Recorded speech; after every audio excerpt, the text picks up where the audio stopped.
राधा रानी सरकार की जय। सज्जनों,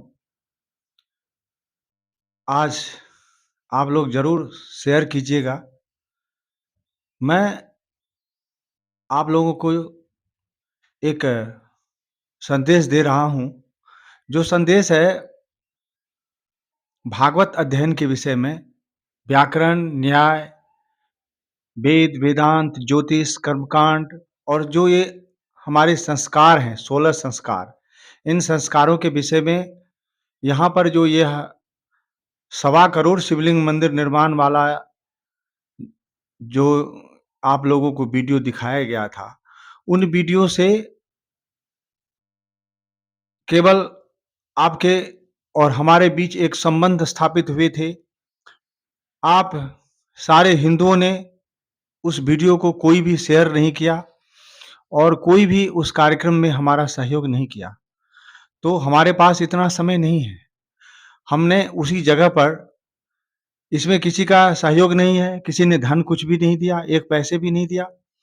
तो मैं चाहता हूँ कि उसी जगह पर जो मैंने ये जगह बनाई है, तो यहाँ पर गुरुकुल की स्थापना हो गई है और इस गुरुकुल का नाम है व्यासपीठ गुरुकुलम। तो व्यासपीठ गुरुकुलम में सभी जो व्यासपीठ पर बैठने वाले विद्यार्थी हैं, उन्हीं सभी का स्वागत है। आप लोग हमारे वीडियो को ज़्यादा से ज़्यादा शेयर करेंगे, तो मैं चाहता हूँ कि संस्कृत का जो अध्ययन है, वो मैं आप लोगों को ऑनलाइन दूँ। हमारे पास में आप लोगों की सुविधा चाहिए, आप लोगों का प्यार चाहिए और आप लोगों के द्वारा जो दिया गया मुझे सपोर्ट है, शेयर है, कमेंट है, उन कमेंटों के आधार पर मैं उसमें सुधार लाऊँगा। तो ज़रूर कुछ न कुछ कमेंट कीजिए सुधार के लिए। सुधार ज़रूरी है, जबकि जीवन में जब तक कोई कमेंट ना करे, कोई उस पर कोई सुझाव ना दे या किसी प्रकार का कोई तर्क-वितर्क ना करे, तो वह जीवन सफल नहीं होता है। इसलिए तो कहते हैं कि अ, आंगन में कुटी छपा करके अपने विरोधियों को रखना। तो आंगन में कुटी छपा करके मैं आप लोगों को रखा हूँ। हमारे विरोधी आप नहीं हैं, लेकिन हमारे मित्र ज़रूर हैं।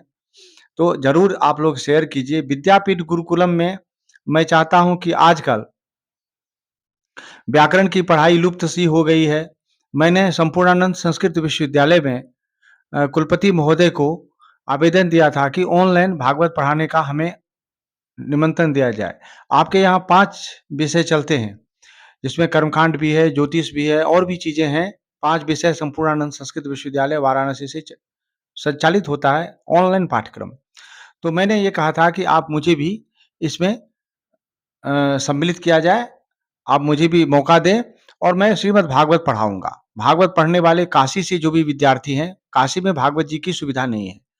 ज़रूर काशी में विद्वान ज़्यादा हैं, न्याय, वेद, वेदांत इन विषयों के धुरंधर विद्वान हैं, परंतु भागवत जी की जो कथा शैली है, वह कथा शैली वृंदावन में ही विकसित की गई है और मैं भी वृंदावन इसीलिए आया कि भागवत कथा को भागवत कथा की तरह कहा जाए।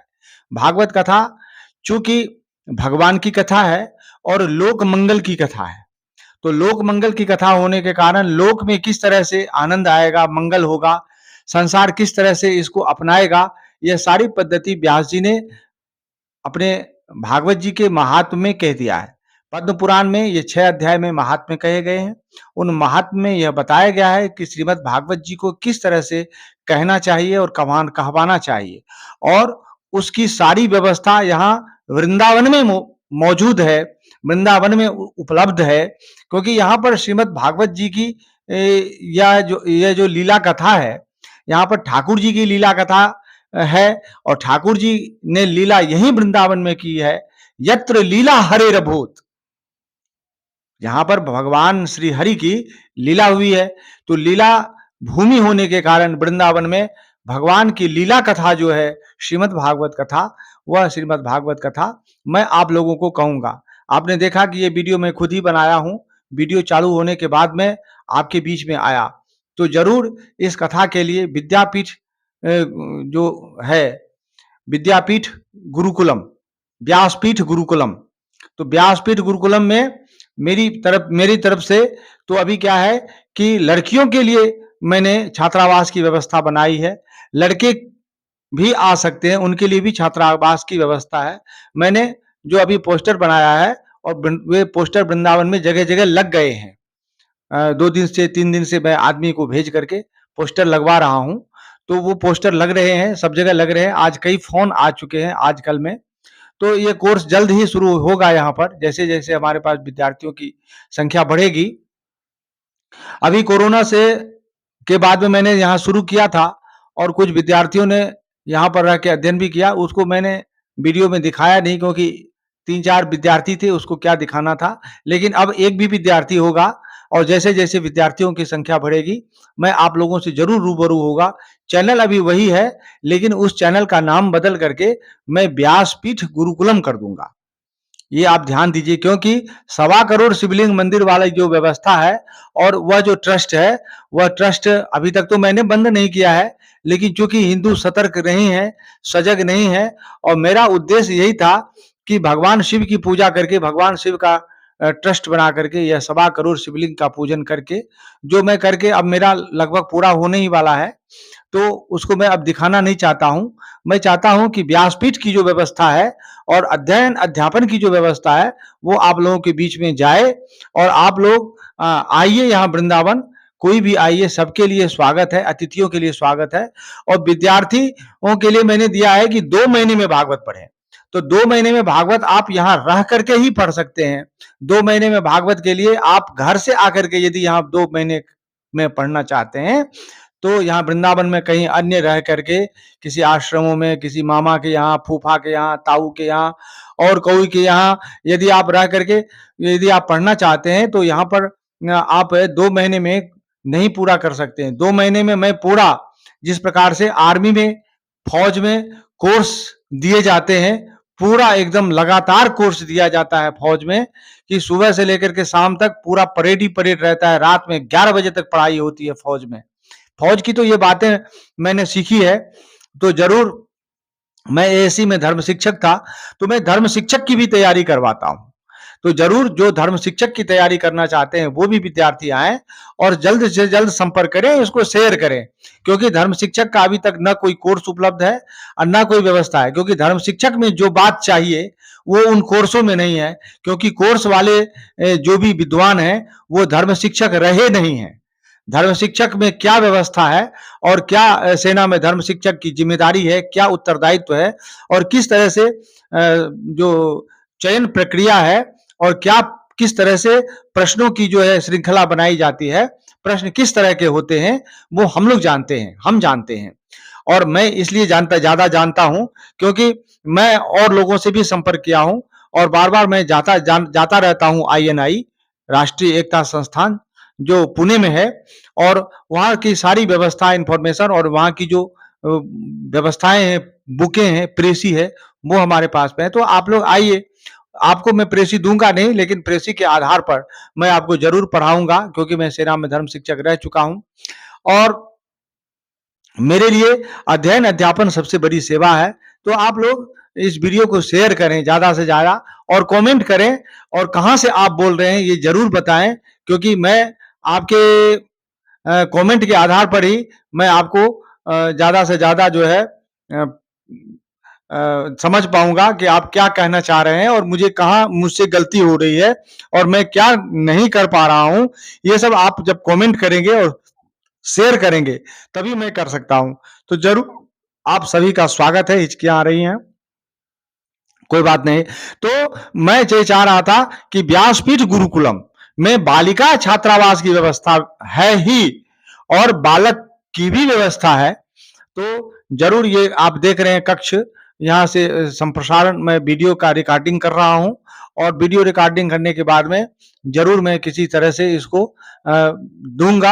अभी तो 1.25 करोड़ शिवलिंग मंदिर निर्माण यूट्यूब चैनल है उसी को, लेकिन जल्द ही इस चैनल का नाम बदल करके व्यासपीठ गुरुकुलम नाम से ये चैनल चलेगा। जरूर इस चैनल को सब्सक्राइब करें। और व्यासपीठ गुरुकुलम जो ये चैनल है, इसमें व्याकरण की जो शिक्षा है और भी जो कोर्सों की किताब है, उनकी पढ़ाई है, वो मैं यूट्यूब के माध्यम से करवाना चाहता हूँ। तो यूट्यूब के माध्यम से करने के लिए आप सब लोग पे मित्रों का प्यार चाहिए। आप जितना ज़्यादा से ज़्यादा शेयर करेंगे और पढ़ाने के लिए जो भी चीज़ की व्यवस्था होती है, वो सारा सेटअप बहुत महँगा आ रहा है। फिर भी यदि आप हमें सहयोग करेंगे, तो ज़रूर वो सेटअप भी लग जाएगा और जल्द से जल्द मैं आप लोगों को व्याकरण पढ़ाऊँगा, संस्कृत व्याकरण जो कि बहुत ही सरल है।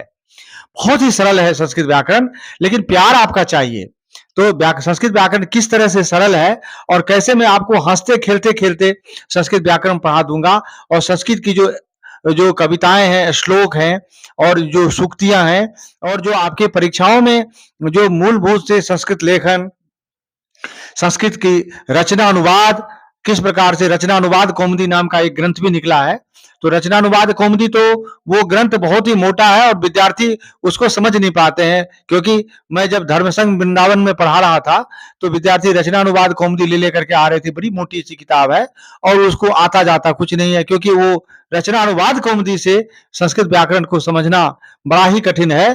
तो मैं आपको चौथी क्लास की जो संस्कृत की कक्षा की किताब है, वो उन किताबों का संग्रह करके चाहे खरीद के जैसे भी है, मैं बच्चों को संस्कृत का जो है सही पाठ्यक्रम जो है, प्रारंभिक पाठ्यक्रम जो है, जो बालकों को दिया जाता है, उन पाठ्यक्रमों की मैं शुरुआत करूंगा यूट्यूब पे। और व्यास होने की जो प्रक्रिया है, तो व्यास में मैं श्रीमद् भागवत, देवी भागवत, शिव पुराण, क्या बोलते हैं, हरिवंश पुराण, इन सारे पुराणों की कथा में क्रम से पढ़ाऊंगा। तो आप जरूर हमारा सहयोग करिए। आप सभी का स्वागत है, सभी मित्रों का स्वरूप स्वागत है।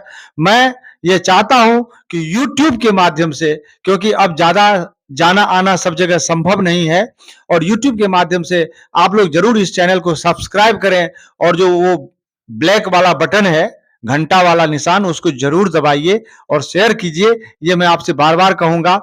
ये साधन और सुविधाएं मेरे पास में आज से मतलब जो है कुछ दिन पहले तक नहीं सारी व्यवस्थाएं थी, लेकिन अब धीरे धीरे ये साधन व्यवस्था बनते जा रहे हैं और जल्द ही मैं जो है YouTube के लिए जो वो बड़ा सा जो आता है बोर्ड, वो बोर्ड ले लूंगा। यदि आप लोग सहयोग करेंगे, आप लोग जिस दिन 5,000 सब्सक्राइबर हो जाएंगे, उस दिन यहाँ पर बोर्ड आ जाएगा। चाहे मुझे कर्ज ही करना पड़े, चाहे मुझे कुछ भी करना पड़े, कुछ भी गिरवी रखना पड़े, मैं जरूर कुछ न कुछ करके जरूर वो बोर्ड ले आऊंगा, डिजिटल बोर्ड, और वो भी 85,000 का लाऊंगा, बढ़िया वाला सेकेंड क्लास का, द्वितीय श्रेणी का बोर्ड लाऊंगा।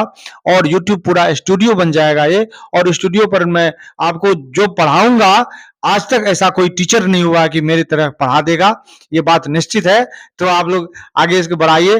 खैर, दाढ़ी से कुछ नहीं लेना देना है, दाढ़ी तो हमारे जीवन का एक अंग बन चुकी है। तो दाढ़ियों से मत करिए। पहले बिना दाढ़ी के थे तो लोग कहते थे आप क्या दाढ़ी कटा कटा के रखते हैं। अब दाढ़ी बढ़ गई तो लोग बोलते हैं क्या दाढ़ी बढ़ा बढ़ा के रखते हैं। वही बकरी वाली बात है। बकरी का उन्हें कंधे पर रखी तो बोले यार बकरी तुम चल रहा है, बकरी को कंधे पर रखा हुआ है, बकरी को नीचे चलन दे। और जब बकरी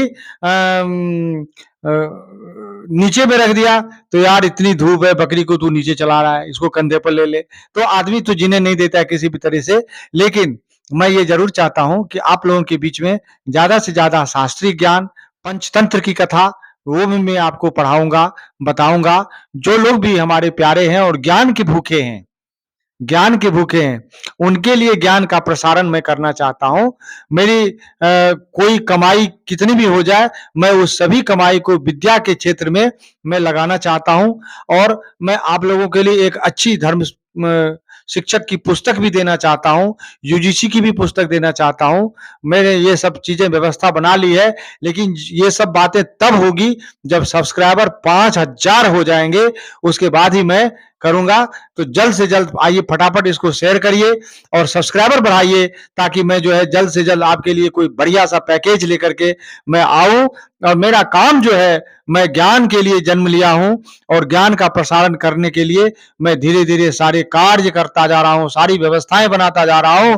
और मैं कहीं भी रहूं, मैं आपको नित्य प्रति अपनी जो धारा है, अपनी ऊर्जा है, वो मैं बिखेरता रहूंगा। इसी के साथ मैं आप लोगों से विदा लेता हूं।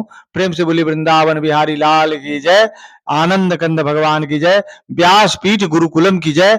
अब मैं व्यासपीठ गुरुकुलम की जय जयकार कर रहा हूं और जल्द से जल्द व्यासपीठ गुरुकुलम अपने स्वरूप में आ जाएगा। और आप लोगों के प्यार से, आप लोगों की मेहनत से यह जो एक स्वरूप को प्राप्त करेगा। और इसी के साथ मैं आप लोगों से विदा लेता हूँ और धीरे-धीरे हमसे आप जुड़ते रहिए। प्रेम से बोलिए राधे-राधे।